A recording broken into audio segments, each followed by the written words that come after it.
Hey everyone, Firegrass here, and today I'm going to be sharing some math concerning the evasion nerfs. So we now have the new evasion formula, and I decided that I was going to take some profiles from PoE Ninja from various softcore and hardcore accounts, and crunch the numbers basically using the new evasion formula versus the old evasion formula to figure out exactly what our mitigation is going to look like compared to last patch.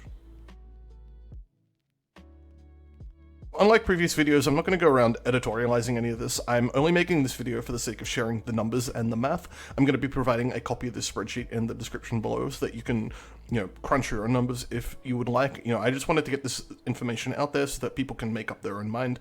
I'm not going to tell you what to think. I'm just going to tell you what the numbers are, okay? And so the way we're doing this also is we are not calculating Wind Dancer in any of this, kind of because Wind Dancer makes the calculations a little funny. It also means you need to have 3 copies of every calculation, since you need to calculate what the values are without Wind Dancer taken, and then you need to calculate with Wind Dancer before taking a hit and with Wind Dancer after taking a hit. It gets really messy, and it doesn't really give us any useful information, so I'm not going to do it.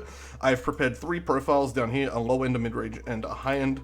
There's also a little formula page if you want to check out the new and the old formulas for yourself. You can sort of double check to make sure that I know what I'm doing.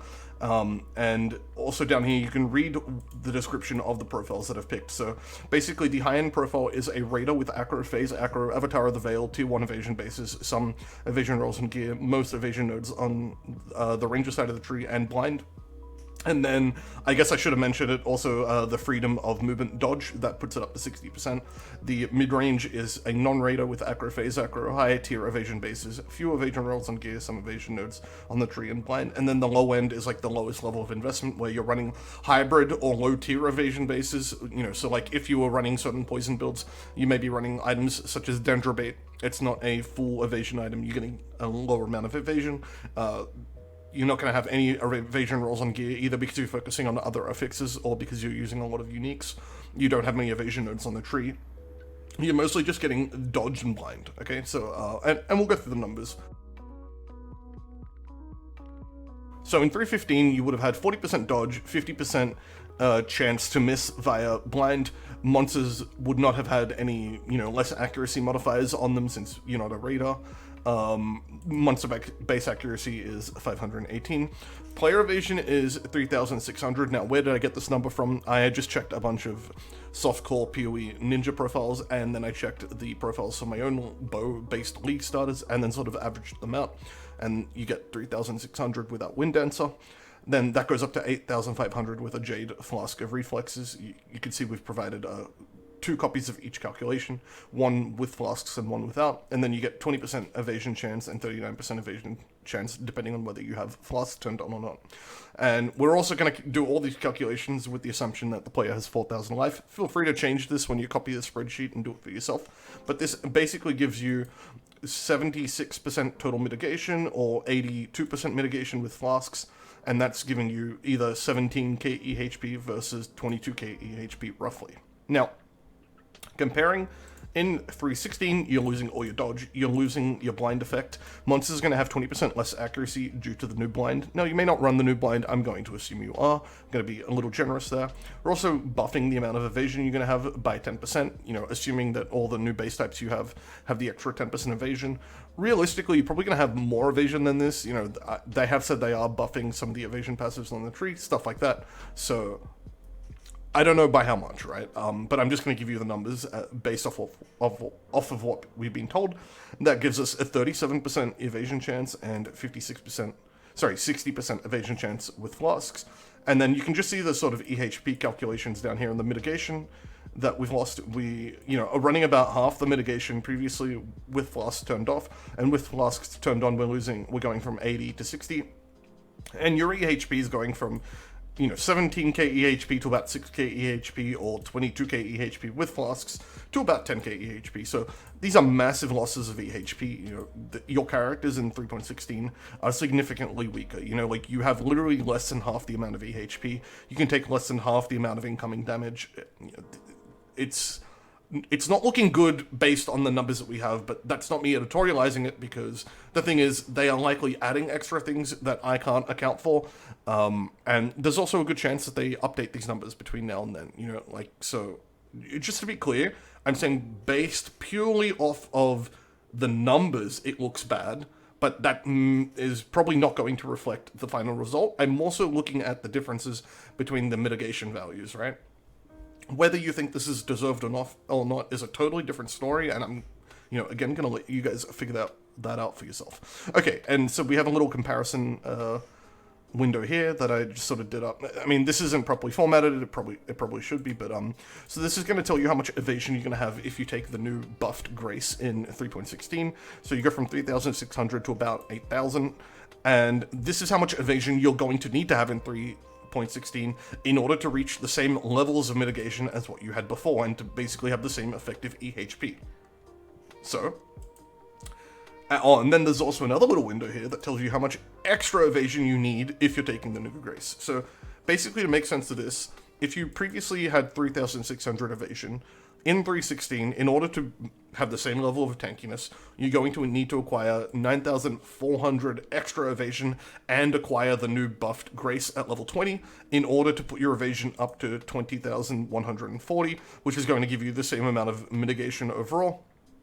And you end up with a character that's basically the same, okay? How hard this is going to be to do, I don't know, right? This is all up in the air, and this is what we don't know. But I think it's helpful to have the math, and it's helpful for us to know, because if information starts to get released that makes it look like this is going to be very easily achievable, then we can assume these characters are going to be, similar in terms of their levels of tankiness between patches. And if it's not, maybe we have the opportunity to raise the alarm and say, GG, you guys got the numbers wrong. These characters are going to be extremely squishy. Evasion is going to be basically unviable in hardcore. You need to do something. So here we have a mid-range profile. You're a non-raider in this case. You got some high evasion bases. You have blind. You have freedom of movement. You even have a quartz floss to make up for the fact that you're not a raider and you want some extra dodge, that sort of thing. Okay. You are running 51% dodge in this case. You are running 5,500 base evasion rating. Now, you may be thinking, like, okay, this is kind of a low amount of evasion or whatnot. There are a lot of hardcore profiles that were running this amount of evasion on their Toxic Rain characters, and something you have to remember is that Toxic Rain is kind of on the higher end in terms of what you're getting for evasion on bow builds. A lot of bow evasion builds rely on uniques that just don't have access to any evasion at all. Toxic Rain very fortunately gets to run a lot of rare items, and the one unique that a lot of people do run on it at Series Step happens to be the second highest evasion rating boots in the game. It beats out even rare boots with triple defense prefixes, so Toxic Rain is definitely on the higher end, and then a lot of hardcore characters were running this amount of evasion rating when you turn off Flasks and Wind Dancer, so I think this is kind of a realistic thing to use. It's not that I just picked numbers out of the air. I was using Pee-wee Ninja profiles.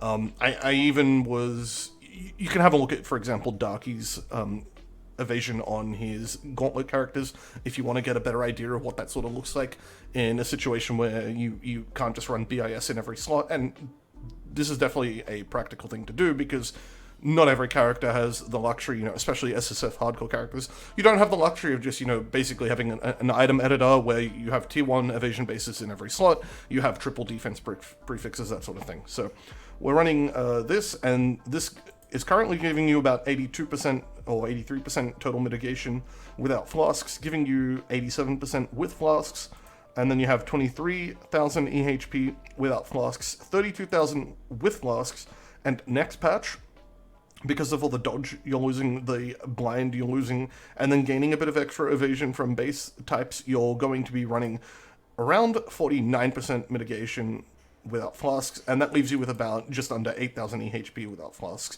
or 13,000 with Flasks. So, as you can see, these are, also, again, really large losses of EHP. You're essentially having characters that have 1/3 of the starting EHP, patch to patch. This is a very significant loss of EHP. But again, only given the numbers that we have available to us. I really want to be clear. It's very possible that there are things that haven't been revealed yet that change this. I'm simply trying to provide the information that allows you to know how much mitigation we need to make up for, the things that are unrevealed, how strong they need to be in order to get us back to where we are previously.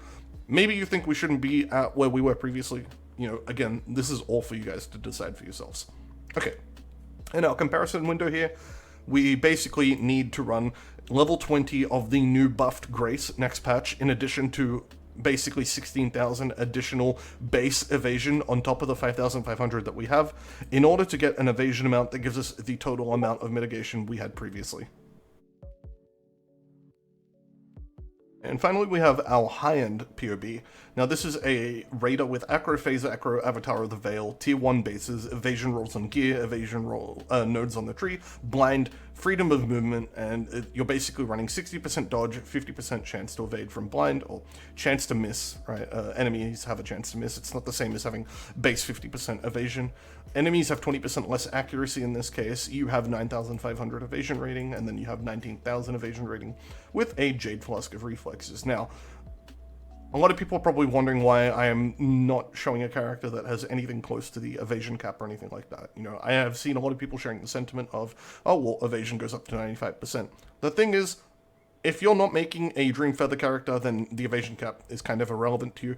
I know a lot of people say it's really easy to hit the evasion cap. It's also really easy to hit 12,000 life, but you don't do it because you need other things on your gear, such as resistances, damage, etc., right? So there's no point talking about something hypothetically that has no bearing in real life.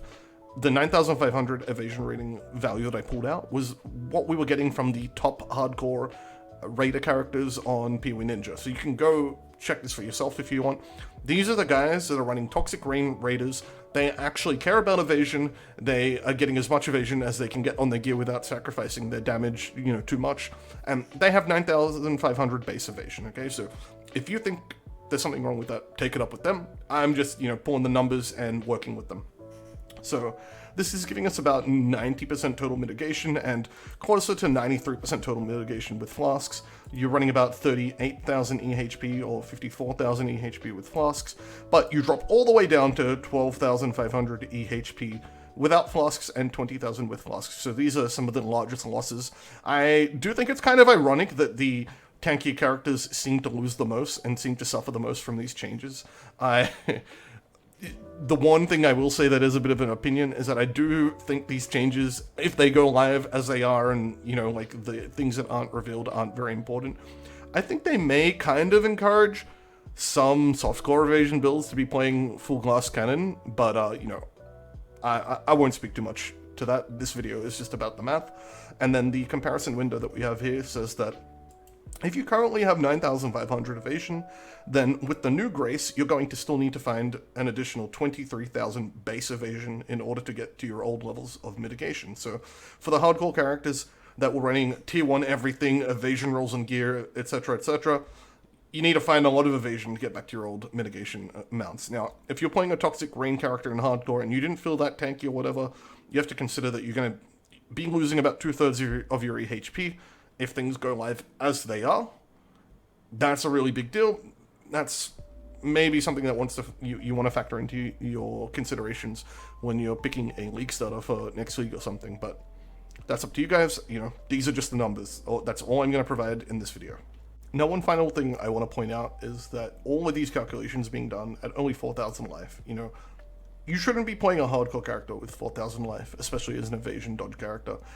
This figure should be 8,000. I only kept it at 4,000 so that we could do an apples-to-apples comparison in each case. But, you know, if you are playing a hardcore raider in, you know, next patch with 4,000 life and you die, that's on you. I really don't recommend doing it. We are just doing it for the sake of having easier EHP comparisons. I am not trying to in any way insinuate that you should be playing your raider at 4,000 life. That is absolutely 100% a massive mistake. So what conclusions can we draw from this? Well, basically the only conclusions we can draw right now is that in patch 3.16, if you make no changes to your dodge-based characters, you're going to be losing 2/3 of your EHP. Now, there are changes you should make. You maybe want to reconsider whether you're investing into blind, given that it has significantly less impact on your character. You may want to take different passive nodes on the tree. You may want to build your character differently. You may want to even look into like a hybrid evasion ES character. There are a lot of things that are sort of up in the air and we don't know about, but given what we have seen, unless there are very significant buffs to evasion, we can safely assume that evasion and dodge characters are being very significantly nerfed in 3.16. Now, something that I would encourage people to do is to break up this conversation into two separate parts, because I keep seeing people conflating both different aspects of this discussion into one, right? a lot of people are discussing whether these changes are good or bad, and that is not in any way the way you should be, framing this discussion. This is two separate issues, right? On one hand, you have design, and on the other hand, you have balance. From a design perspective, I think these are great changes. The design perspective is that we are changing evasion so that it has kind of more linear scaling in terms of its effectiveness.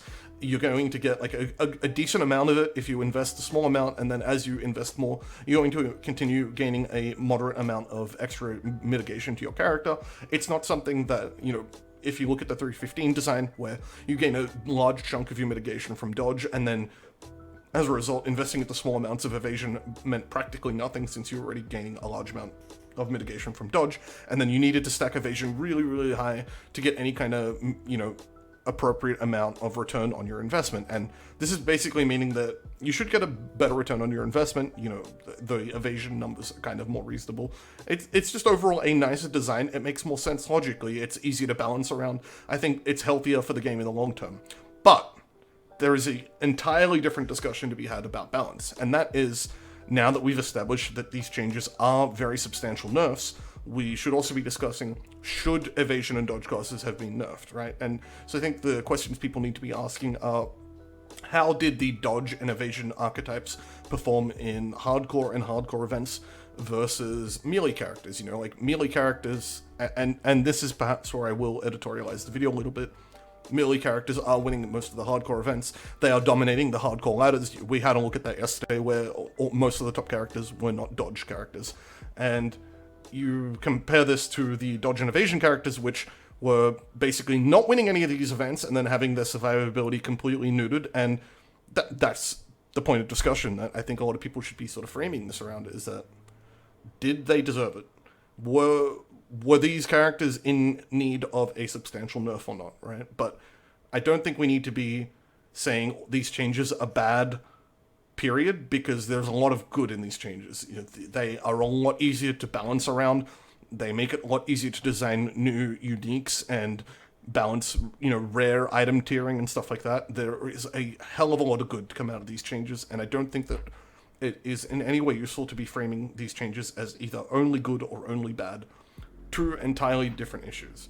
You can talk about design, you can talk about balance, but don't talk about them as the same thing, because all that's going to happen is that the people that are looking at balance are saying these changes are really bad, and the people looking at design are saying, no, you're an idiot, these changes are really good, you don't know what you're talking about. And so these two separate factions of people are completely talking past each other, and nothing is going to get solved.